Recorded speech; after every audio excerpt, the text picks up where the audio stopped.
Et la manipulation est notre métier.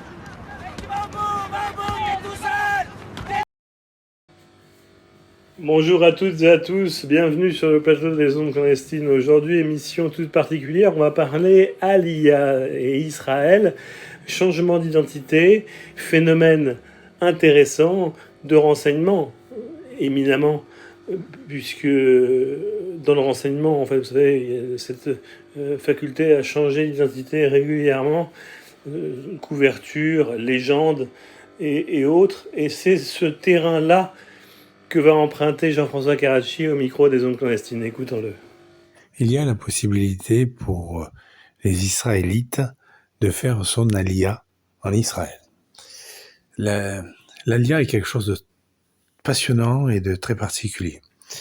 C'est le fait de disparaître en Israël, de changer de nom, un peu comme ceux qui vont à la Légion étrangère et qui changent de nom et qui peuvent garder leur nouveau nom pour toujours. Et l'ancienne personne qu'ils ont été, administrativement, n'existe plus. Eh bien, l'Aliyah a été créée pour ça, à la création d'Israël, et renforcée dans les années 50 et 60, notamment pour que les Juifs qui, eh bien, voulaient fuir cette Europe antisémite, eh bien, puissent le faire et disparaître du scope des services de renseignement allemands, russes ou autres, même de la CIA. Quand on fait son aliyah en Israël, on perd sa nationalité d'avant et on change de nom.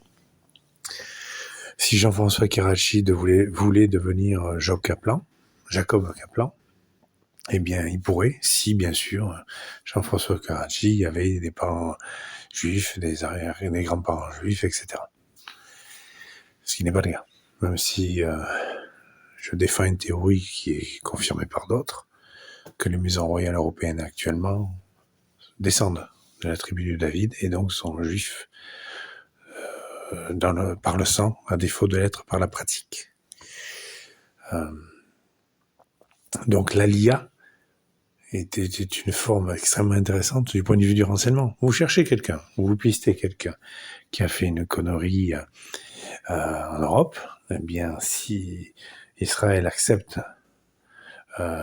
l'aliyah de la personne, cette personne disparaît, change de nom et est placée sous l'autorité d'Israël. Alors bien sûr, il y a toujours la possibilité de retrouver ces gens-là, parce que personne ne disparaît, mais administrativement, oui. Dans le film d'Argent et de sang,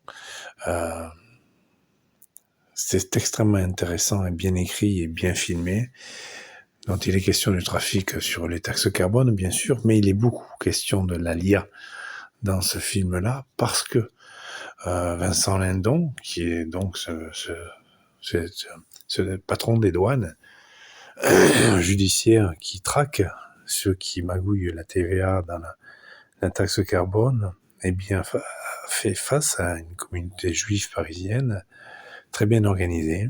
Et dès que un voyou israélite eh bien, est pris dans le sac, il a cette option d'aller échapper à la justice française ou internationale en allant en Israël. Par contre, faire son aliyah, c'est après dépendre totalement de sa nouvelle vie.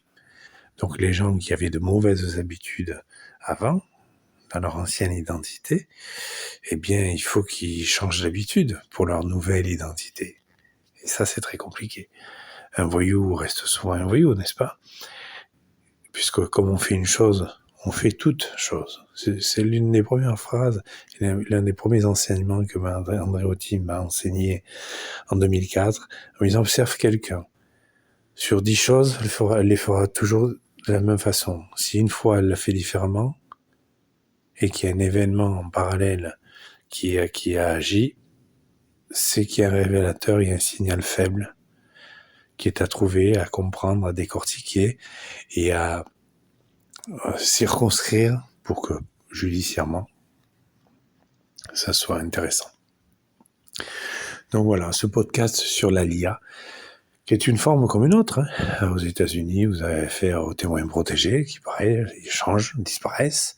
En France, on a la Légion étrangère qui, pareil, sa façon de faire les choses. Un Français peut aussi aller à la Légion. Moi, je pouvais passer de Jean-François Karachi à Georges Cardel et rester Georges Cardel pour le reste de ma vie. Mais c'était renoncer à l'héritage Karachi, c'était hors de question. Et à l'époque, j'étais pas fils de roi, donc ça m'aurait peut-être encore plus éloigné de mes origines royales. Encore que peut-être pas. Ça aurait apporté encore plus de choses incroyables, de romance, si je puis dire, d'histoire dans l'histoire, si j'avais fait cela. Mais moi, je calcule pas, je suis pas un magouilleur, je suis pas un manipulateur, je fais les choses telles que je pense devoir les faire et pouvoir les faire. Donc l'ALIA, passionnant du point de vue du renseignement. Et voilà, les zones clandestines, c'est terminé pour ce soir. Merci de nous avoir suivis. Dans ce contexte, l'ALIA, en fait, est un moyen de disparaître, un moyen de changer d'identité dans un contexte historique bien spécifique. Imaginez le contexte maintenant et je vous laisse faire vos prospectives sur ce point. Merci de nous avoir suivis. À bientôt. Au revoir.